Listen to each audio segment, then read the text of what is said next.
27 anos da minha vida. São João, Caxias. Eu tenho 32.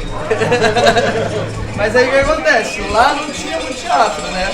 São João de Meriti. Quer dizer, tinha uma casa de espetáculo lá em São João, que é ali perto da Pavuna, no limite, o Sesc. O Sesc da Pavuna, São João ali. E aí, quando eu queria assistir outros espetáculos, eu saía lá de São João de Meriti, eu tinha que vir ou para o centro ou para a zona sul do Rio de Janeiro. Sou Juan Baruch, eu sou um dos dramaturgos do espetáculo João Caetano Morte, um ensaio com o Luiz Gama.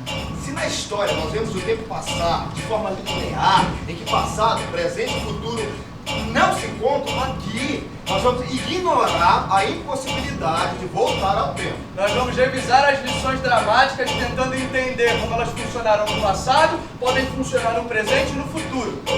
O teatro então, pessoal, já começou. A gente é que às vezes não percebe.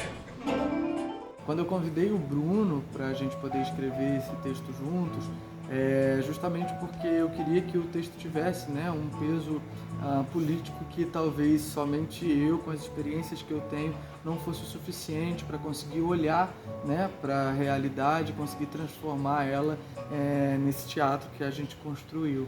Quando o título chega, né, para mim, João Caetano Morte, o ensaio com Luiz Gama, a princípio, né, me vem a ideia de fazer um trabalho biográfico, um trabalho cronológico, né, histórico, entre essas duas personas, né? E aí já me causou uma preocupação em encontrar confluências históricas, né, que a gente não tem documentado esse encontro real, né? Existe muita coisa que a gente vê na história, né, e na vida, que as pessoas dizem que é verdade, que os historiadores dizem que é verdade, mas que quando a gente vai pesquisar não é bem assim que a coisa funcionou. A gente foi entendendo que o trabalho, na verdade, era maior, né, do que as questões históricas, né, ligadas a João Caetano, a Luiz Gama, as relações desse período de independência, esse período histórico, né, onde o Brasil vai ali tateando, né, as questões de identidade, né, identidade de civilização, identidade da sua política, da sua educação, da sua arte, da existência do povo brasileiro, né. No Brasil, algo pessoal existe sim, a todo momento. Os temas vão ganhando ou perdendo valor de acordo com as conveniências de alguns. É impressionante perceber como esses alguns não dão a menor importância ao fato de que, para além desses temas de valor, existem pessoas, sentimentos, histórias. A gente foi tentando construir uma estrutura textual que trabalhasse junto com a ideia de palestra-performance. Então a gente vinha trazendo muitos dados, não só os dados históricos sobre o João Caetano e o Luiz Gama, mas também os dados da nossa realidade, né, do momento em que a gente está vivendo. Era como você tentar pegar um Uber que vai cruzar a cidade inteira, mas tentando pagar o mesmo valor que você paga no trem. Não dá. Aquilo não era para mim, pelo menos não na prática.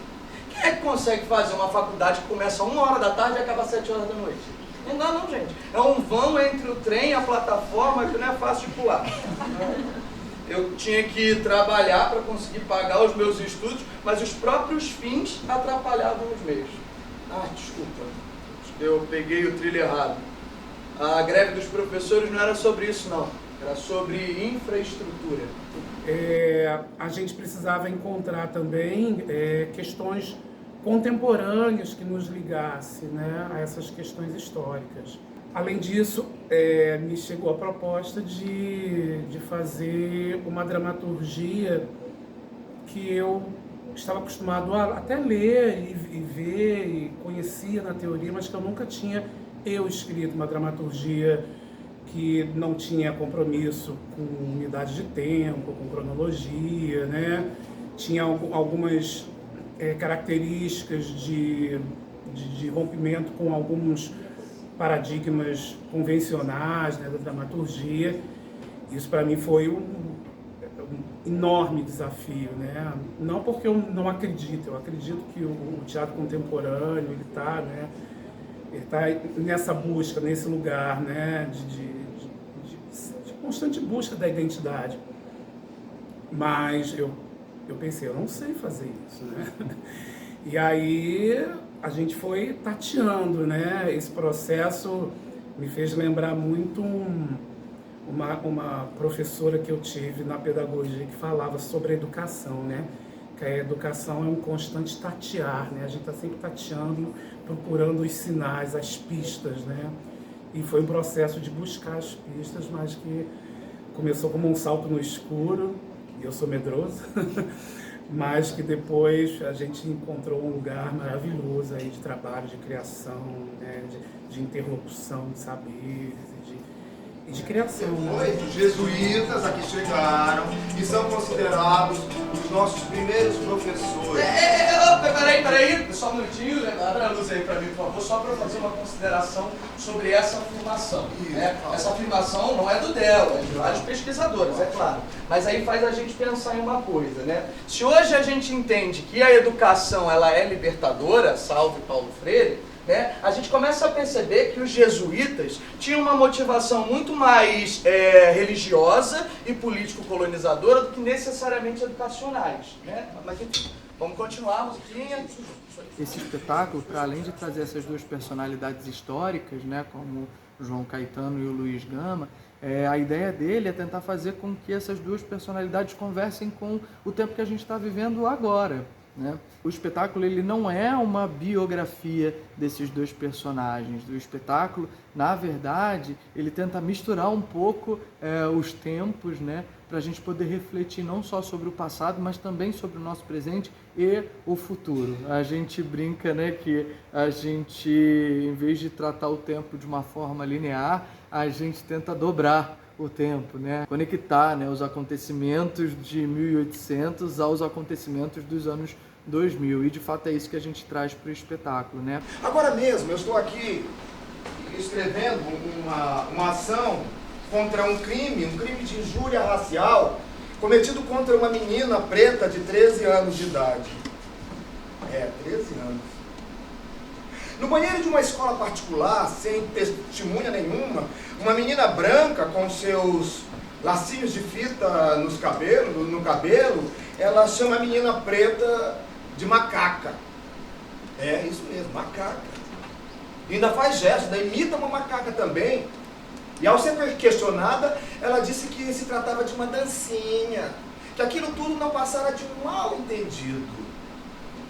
O espetáculo, apesar de trazer coisas que estão relacionadas às nossas experiências de vida, as coisas que a gente vive, ele não é um espetáculo fechado, né? Eu estou em cena, o Del também está em cena, o texto traz coisas das nossas vivências enquanto artista, enquanto cidadão, mas esse espetáculo ele é construído para ser representado por qualquer pessoa. A estrutura, né, do texto, a estrutura dramatúrgica me surpreendeu muito positivamente, porque tem uma relação direta com a plateia, é um diálogo constante com a plateia, a gente está ali interagindo com eles, e muitas das vezes já na prática, durante o espetáculo, as pessoas do público querem dar opinião, querem participar, isso é muito interessante, é muito vivo, eu tive esse impacto altamente positivo.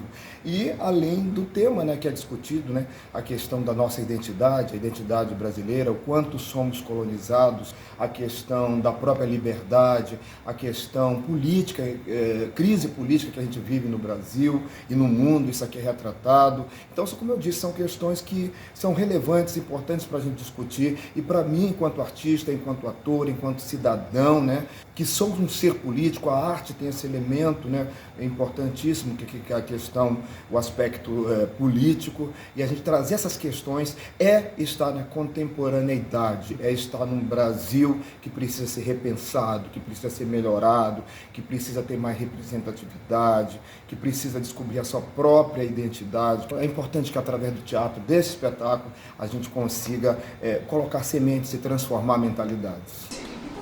Está pesquisando sobre o João Caetano e não sobre um outro artista, outro ator, seja contemporâneo ou não. Quantos artistas escreveram a história, mas não estão escritos na história?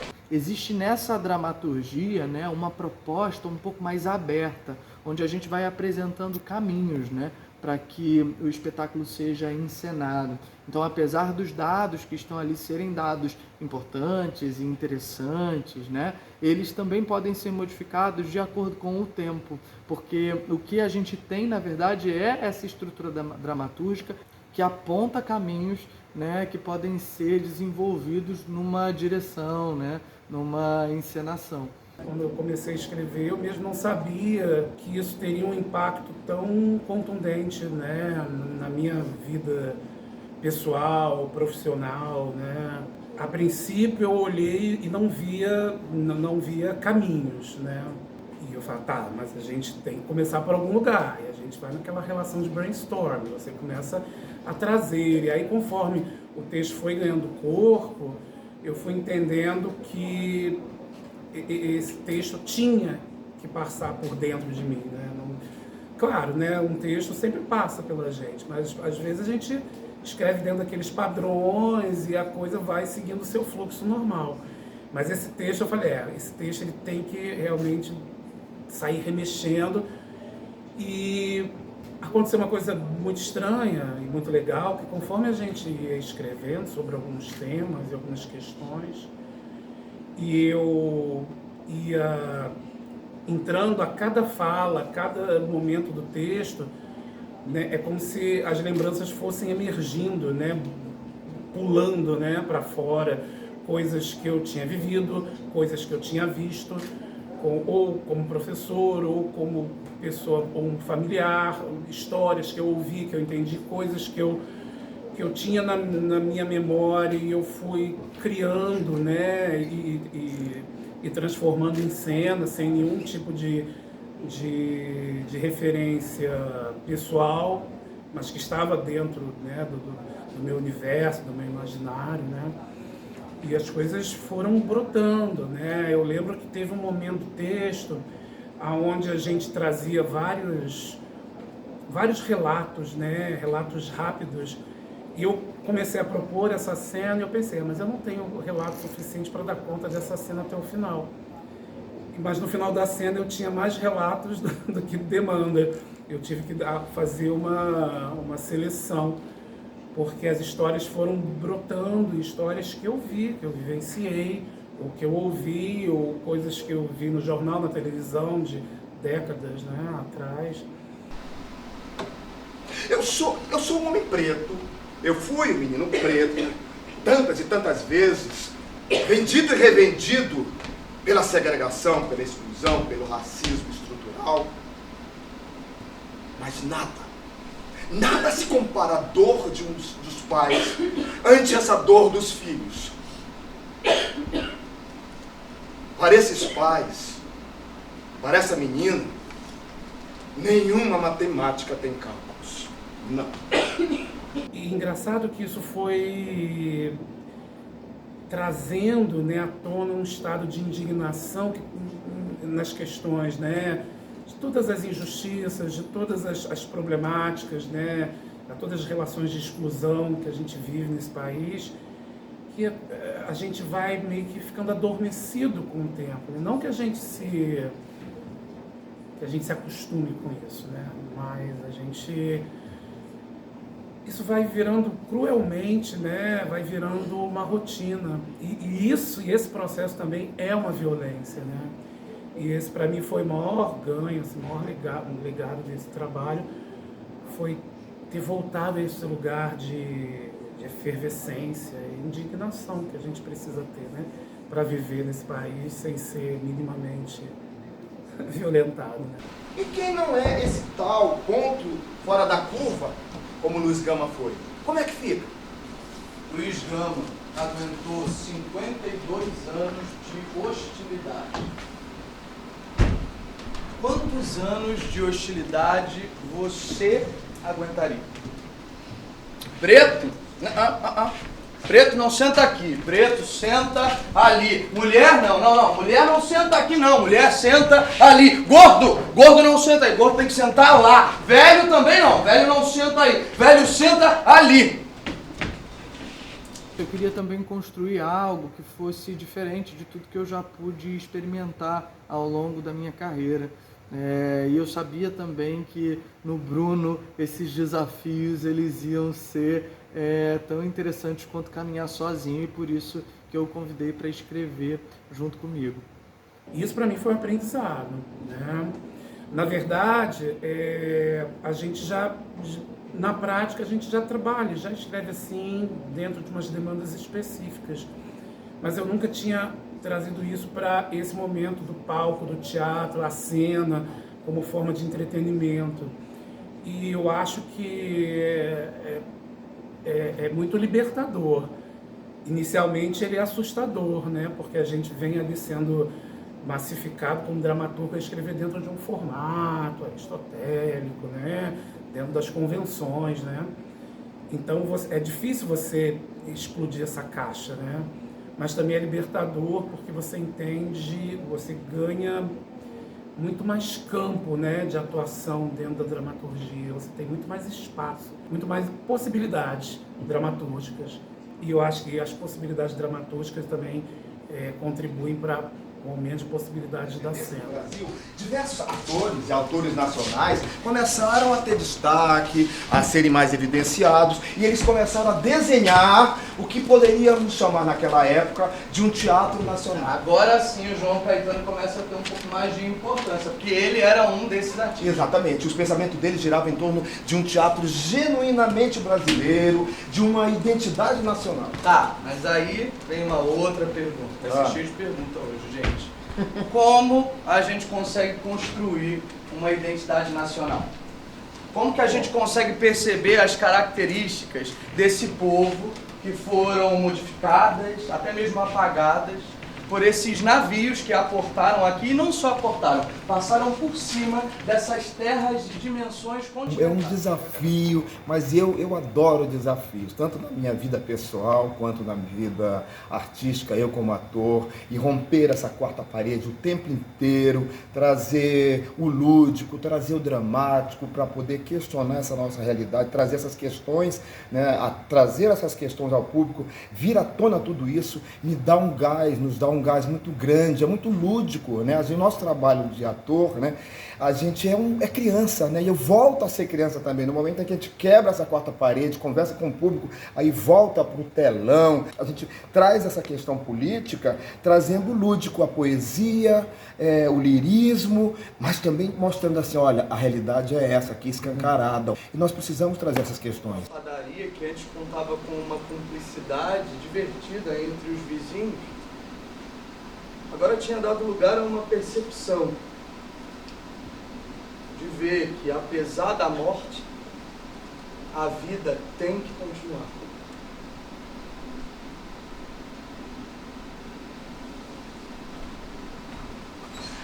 Daí, umas semanas depois, um grupo de moradores da região resolveu se unir para tentar criar ações que transformassem aquela realidade. Mas a ideia não era esquecer, não. A ideia era fazer com que a comunidade se fortalecesse, né? Eu acho que escrever para o público adulto me faz pensar mais sobre a forma como a gente escreve para a infância e juventude. Porque escrever para a infância e para a juventude, né, pelo menos na proposta que eu venho desenvolvendo, a gente tem uma escrita que também se preocupa com as agendas, com as temáticas, né? Mas a gente tem uma série de questões que a gente relativiza muito, né? E que também a gente pondera o sentido da pertinência. Tem que haver pertinência, não tem que haver pertinência, tem que explodir esse conceito de pertinência. Então a gente tem o adulto, a gente tem uma liberdade, entre aspas, de pesar mais a mão na dramaturgia. Eu sempre digo que o teatro, ele não tem somente a função, a gente sabe disso, de divertir, de entreter, mas de trazer questões necessárias para serem discutidas, né, com a plateia, com o público, questões brasileiras e universais, no que se refere à nossa educação, à nossa política, ao aspecto social. A memória implica na seleção de recortes. Iluminando alguns elementos e apagando outros, a gente pode criar, por exemplo, um sentimento novo. Então o que vocês vão ver aqui, o que a gente vai colocar, não é a história em si, mas a criação de memória. Sim, esse espetáculo começa com o João Caetano, que é um ator, que foi um ator, né, e um empresário de teatro. E ele lutou durante muito tempo por políticas públicas que ajudassem a gente a construir o nosso próprio teatro. Isso lá no período da independência. Mas é interessante a gente entender, pensar no contexto em que o João Caetano viveu, porque é exatamente isso, o contexto, que vai fazer com que a gente encontre esse momento de ensaio. Né? E aí a gente precisa voltar uns 500 anos antes, em São Santa Clavina. Vamos lá. A gente vai conhecer a origem do teatro brasileiro. Ter a oportunidade de poder desenvolver esse trabalho, né, a partir do edital Retomada Cultural RJ2, no qual a gente foi contemplado, é uma oportunidade, né, muito boa de tirar da gaveta e ideias que a gente nem sempre estava conseguindo levar para o palco, enfim, transformar necessariamente em texto, né? Pede deferimento. Gonzaga, você conseguiu terminar? O Santos, eu acho que ainda tem muita coisa para escrever. Muito.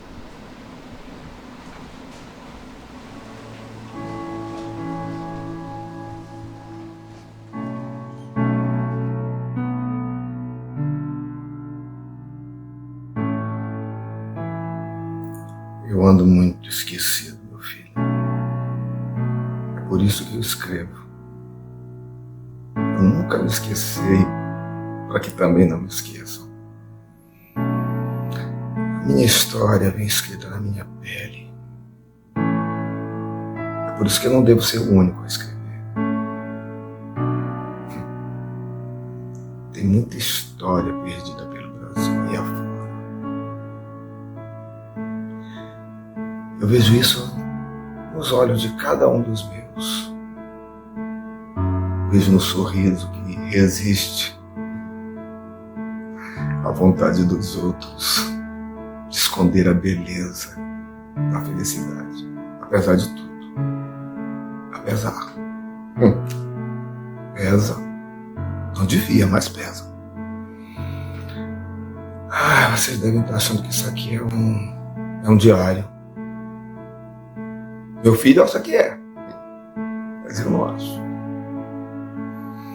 Isso aqui é para ser lido, não é para ser íntimo, privado. Eu quero que ele seja lido pelos meus netos, pelos netos dos meus netos. Eu escrevo a minha história, minhas memórias, e meu passado também, de acordo com como eu vi o mundo.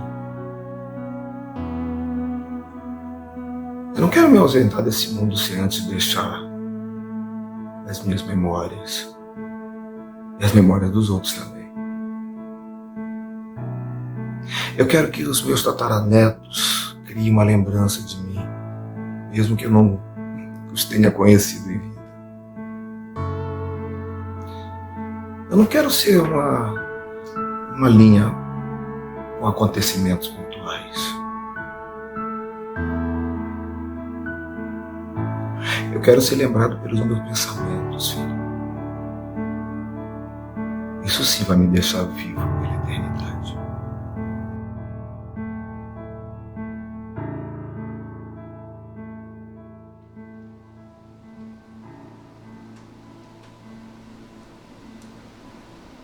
O ator e empresário João Caetano nasceu em 1808, mesmo ano em que a família real chegou ao Brasil. O advogado, poeta e abolicionista Luiz Gama nasceu 22 anos depois, num Brasil já independente. Alguns estudos dizem que João Caetano teve a sua estreia aos 19 anos de idade em Niterói, aqui no Rio de Janeiro, em 1927. Aos 19 anos de idade, depois de conseguir comprovar a sua liberdade, Luiz Gama conhece o chefe de polícia e catedrático da Faculdade de Direito, responsável, em grande parte, por sua formação intelectual e jurídica. Aos 24 anos, João conhece Estela Sesefreda, sua esposa. Aos 24 anos, Luiz abandona a carreira militar após ser condenado a 39 dias dias de prisão por suposta insubordinação. Próximo aos 29 anos, João publica o livro Reflexões Dramáticas, onde compartilha sua prática artística e seus conhecimentos acerca do teatro que se faz fora do Brasil. Próximo aos 29 anos, Luiz publica seu primeiro e único livro de poemas, chamado Primeiras Trovas Burlescas, de Getulino. Getulino era um pseudônimo dele,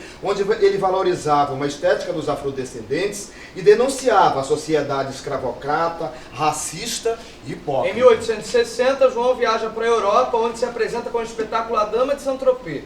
Lá, ele ficou por 5 meses. Em 1861, Luiz dedica-se a escrever à imprensa, defendendo ideias democratas, liberais, republicanas e, claro, abolicionistas. João Caetano retorna ao Brasil e, em menos de 15 dias no país, escreve uma carta para o imperador, reivindicando a criação de uma escola de teatro. Em 1869, Luiz Gama inaugura em São Paulo uma escola gratuita para crianças e um curso primário para adultos, lá mesmo em São Paulo. João Caetano não teve resposta às suas reivindicações e escreve uma nova carta, dessa vez pública, ao Marquês de Olinda, reivindicando políticas públicas para o teatro. Luiz continua a tratar causas de liberdade de pessoas escravizadas, inclusive sem retribuição alguma por esse serviço. João publica o livro Lições Dramáticas. Luiz recebe a fama de libertador de pessoas escravizadas, além de ser ameaçado de morte. Começam a surgir palpitações cardíacas e sufocações. Começam a surgir os primeiros sintomas de diabetes. Reunindo as suas últimas energias, Luiz funda o Centro Abolicionista de São Paulo. João Caetano inscreve naquelas folhas de lições sua última contribuição para o teatro brasileiro.